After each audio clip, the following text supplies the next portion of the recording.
Robert Ritch, my longtime friend Bob, chairperson and delegates of the Glaucoma Foundation, colleagues, ladies and gentlemen. I was absolutely shocked and surprised of the news that I have been awarded to receive the Robert Ritch Award for Excellence and Innovation in Glaucoma. I didn't understand why, but anyhow, I'm deeply thankful and very delighted. In this presentation, I will first say a couple of words about the world situation with glaucoma, and then I will speak on three issues. Why and how did I start exfoliation research 62 years ago, and it still goes on every day? I'm working on it every day. And then second aspect from the thesis, namely genetics, because genetics is going to be one of the keys for the future. And finally, I will explain my 15 years activity with the Rebound tonometry, which allows self-tonometry at home by the patient.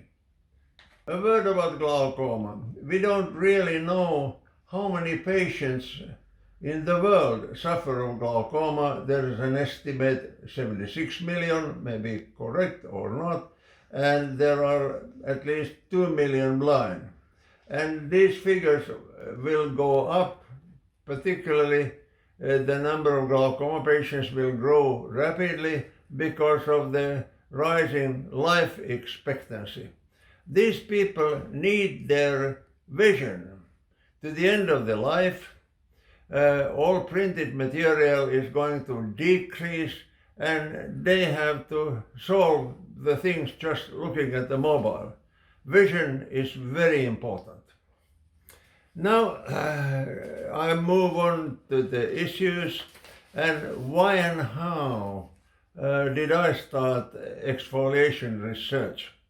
Well, I was graduated from the medical school of the University of Helsinki and received a residency at our university eye hospital, but then my hopes were United States.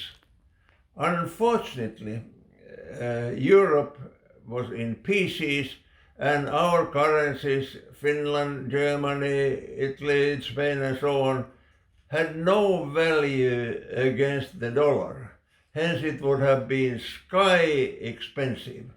I was lucky in two aspects.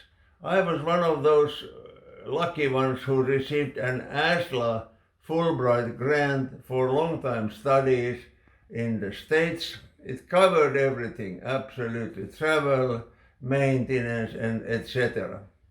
And the second was that I was accepted as a clinical fellow of ophthalmology to the training place #1 of that time, namely Washington University Department of Ophthalmology in St. Louis. It was headed by Bernard Becker, who was in glaucoma #1 in the world. He was clinically very well oriented, but he devoted 24 hours a day to research and teaching. He did not have any private patients. And to my amazement, subspecialization of glaucoma, of ophthalmology was already there. There was pediatric ophthalmology, strabismus, cornea people, cataract surgery, and modern vitreoretinal surgery was started in St. Louis. It was started by Paul Siebes, a German who had been trained at the University of Heidelberg. He was a docent there, but after the war, he was a prisoner of war in one of the camps in Austria. And Bernie Becker was very skillful in getting him out, bringing him to St. Louis. And he even started the use of liquid silicone. Now, I was not in St. Louis. I had no resident duties, but I was participating to all teaching given by 20 to 30 part-time or full-time seniors, and I was doing my own research. So it was very lucky time. I gave my first paper in English at the Academy meeting in Chicago, and my first scientific papers were accepted to American Journal of Ophthalmology. But then Bernie pointed out to me that in my country, Finland, there's a curious eye condition called pseudoexfoliation of the lens capsule, which does not exist everywhere. And it's called also a Vogt's syndrome because a Swiss, Alfred Vogt, has claimed that he has discovered it. There was also a Norwegian, Birger Malling, who has claimed that he had discovered it. I returned home and I discovered that my countryman, John Lindberg, had described exfoliation already in 1917 at his academic thesis at the University of Helsinki.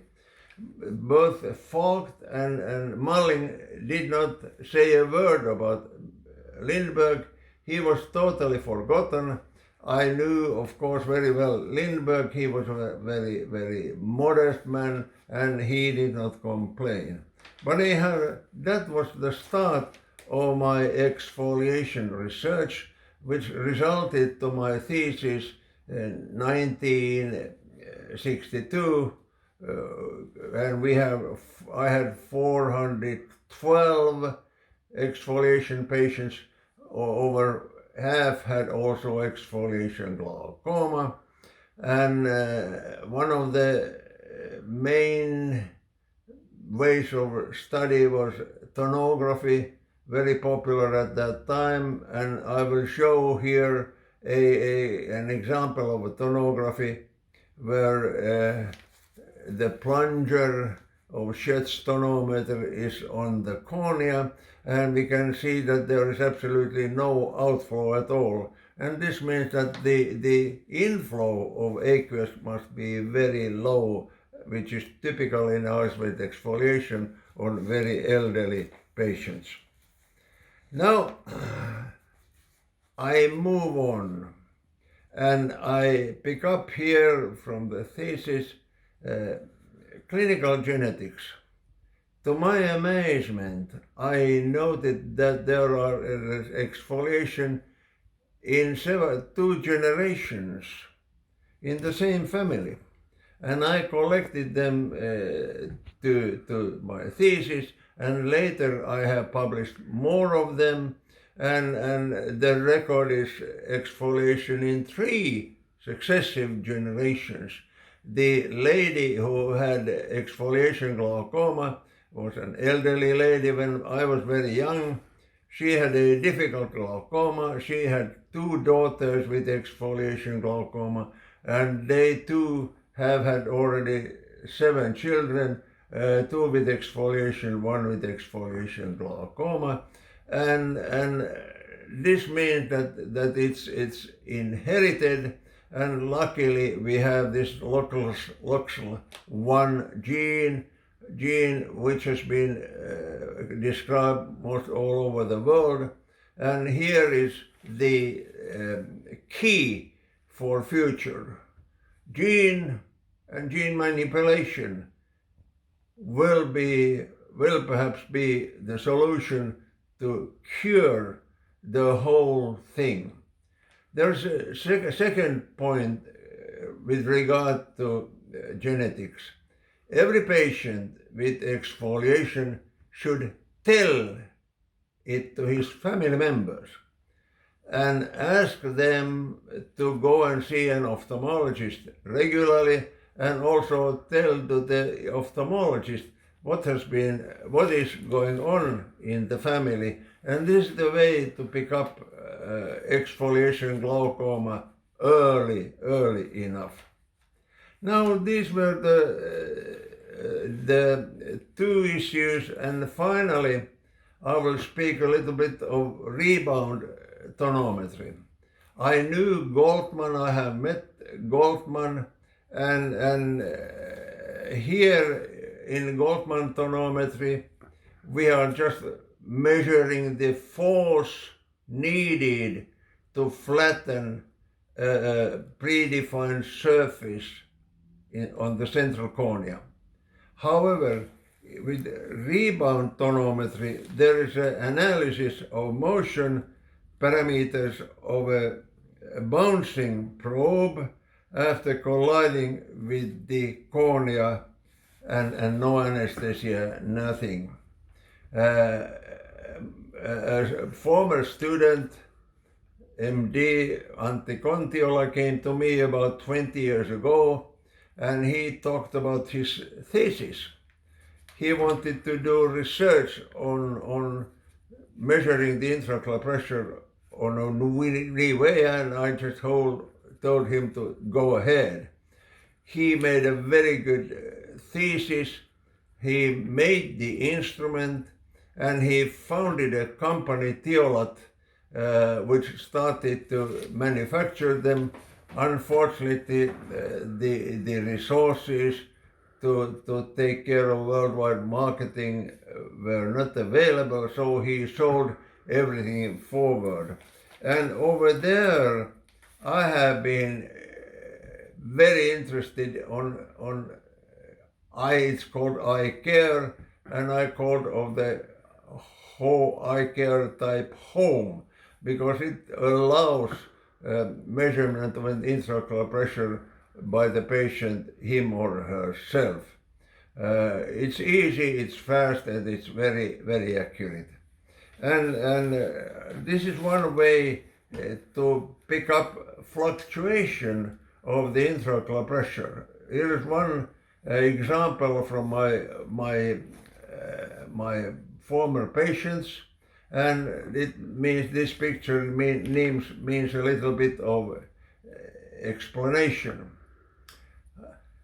His intraocular pressures were followed up regularly, and suddenly they were as here, and then he was on treatment, and we made a deal that he would have the eye care home every weekend for 1 year time, and during that weekend he would measure the intraocular pressure as often as possible, and from each weekend we picked up the highest reading of both eyes. And here we see the fluctuation, which is really very bad and very dangerous, and just taking a couple of readings with Goldman would not reveal this. So intraocular pressure is one of the main risk factors and the only one which can be treated. So we have to develop further this method. And I would stress that I have absolutely no conflicts of interest with the revenue company.